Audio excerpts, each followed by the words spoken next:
Assalamualaikum warahmatullahi wabarakatuh. Selamat siang anak-anak. Ketemu kembali kepada Bu Harnani ya. Waktu sampean kelas 8 kemarin Bu Harnani memegang mata pelajaran IPS. Begitu sampai sekarang, yaitu sampean sudah kelas 3, ya Bu Harnani tetap memegang pelajaran IPS. Maka dari itu anak-anak nggak boleh bosan-bosan belajar dengan Bu Harnani, yaitu mempelajari bidang IPS. Bahkan IPS itu dibilang mudah ya mudah, dibilang sulit juga nggak bisa dibilang sulit ya. Maka dari itu kita harus belajar dengan ikhlas, bahkan sungguh-sungguh ya. Dengan hari ini kita akan mempelajari khususnya bab 1 ya, semester 1 kelas 9, karena sekarang kalian sudah kelas 9, yaitu mengenai benua Asia. Tentunya kalau kita mempelajari benua Asia, tentunya kita bisa melihat lebih jelas, yaitu bisa melihat peta. Yang dari peta yaitu benua Asia, juga bisa melihat dari global.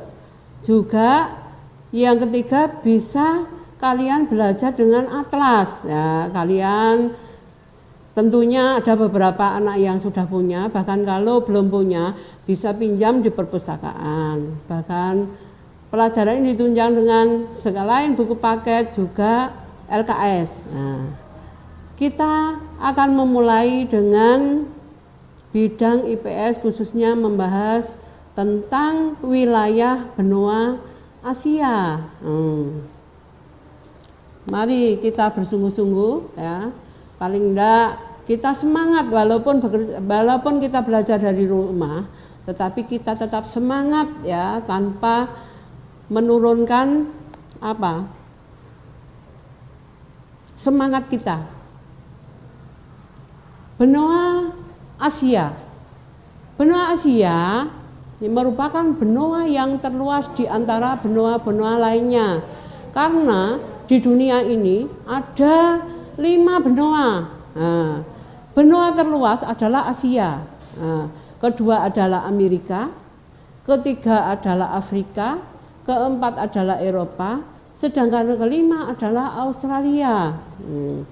Benua Asia merupakan suatu kawasan yang sangat luas sekali ya, diprediksi kurang lebih luasnya antara lain 44 juta kilometer persegi. Bahkan kalau diukur dengan benua Eropa itu 4,5 kali benua Eropa. Nah, sampai bisa bayangkan. Bahkan para ahli juga memprediksi bahkan benua di dunia ini mungkin tambah 1. Karena apa?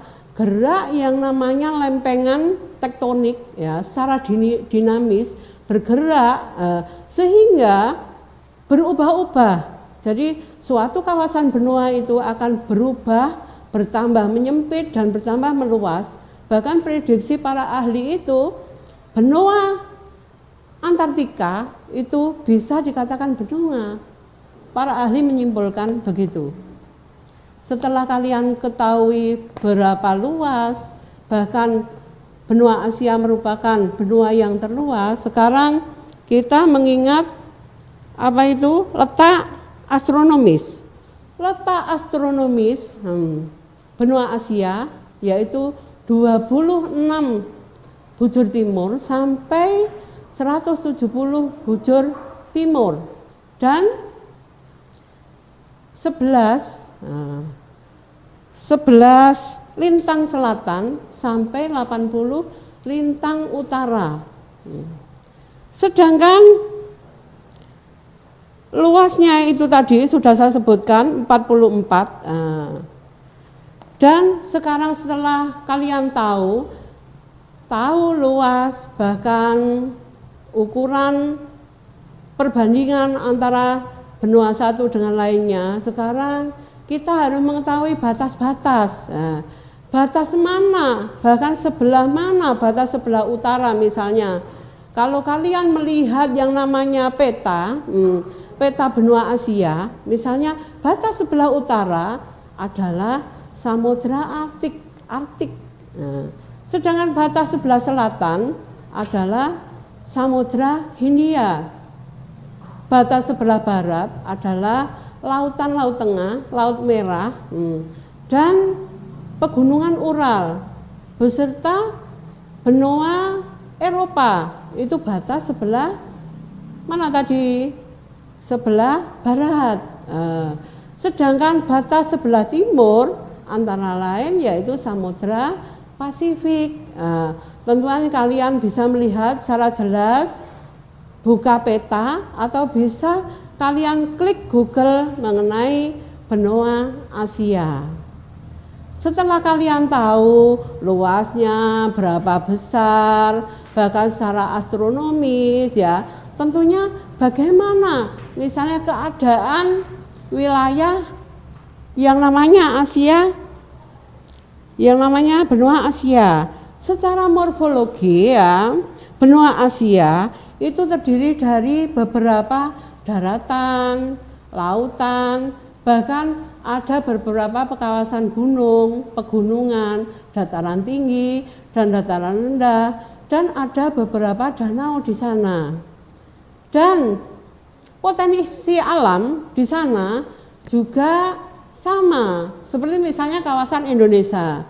Kalian tahu Indonesia itu termasuk Asia bagian mana? Ada yang tahu?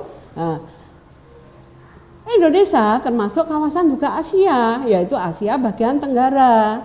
Beberapa negara misalnya Asia bagian utara, bagian barat, timur, kalian bisa melihat lebih jelas nanti negara mana saja yang termasuk di dalam negara kawasan benua tersebut. Misalnya Asia Tenggara, sudah kalian pelajari yang kemarin di waktu kelas 8, ada berapa anggota yang di ASEAN itu?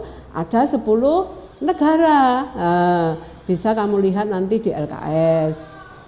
Sedangkan iklim di Asia yaitu ada beberapa iklim tropis, subtropis, dan iklim yang selanjutnya kontinental.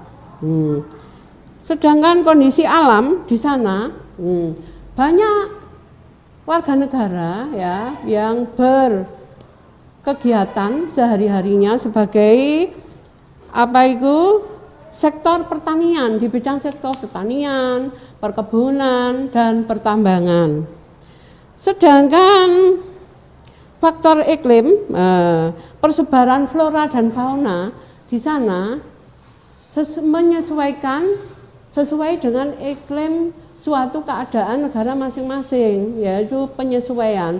Jadi yang cocok pada waktu misalnya negara tersebut punya iklim tropis, ya yang cocok flora faunanya seperti yang tertera di buku LKS. Yang terakhir sekarang, penduduk asli di Asia itu penduduknya apa saja yang berdiam dalam suatu benua Asia khususnya, yaitu ras Mongoloid. Ya, yang kedua yaitu ras Kaukasuid. Yang terakhir ketiga adalah ras Negroid. Ya. Jadi bangsa yang di sana ada keturunan 3 ras yang berdomisili di benua Asia. Ya. Di benua Asia, di sana semua bangsa Asia masih menjunjung tinggi harkat dan martabat tata krama, bahkan di sana mengutamakan tata krama dan adat ketimuran, bahkan cenderung keramah tamahannya terkenal di wilayah bangsa Asia tersebut. Ya, demikian saya kira mengenai benua Asia. Lebih jelasnya kamu bisa mempelajari LKS atau buku paketnya. Nanti setelah Bu Nani menjelaskan seperti ini, mungkin ada di antara anak-anak yang kurang jelas ya, bisa menghubungi Bu Nani lewat WA. Bahkan nanti untuk pembelajaran selanjutnya kalian bisa saya beri tugas ya dalam bentuk soal ya, nanti dikerjakan, bahkan nanti poinnya dikumpulkan jam berapa nanti ada waktunya. Sekian saya akhiri. Wassalamualaikum warahmatullahi wabarakatuh. Selamat belajar.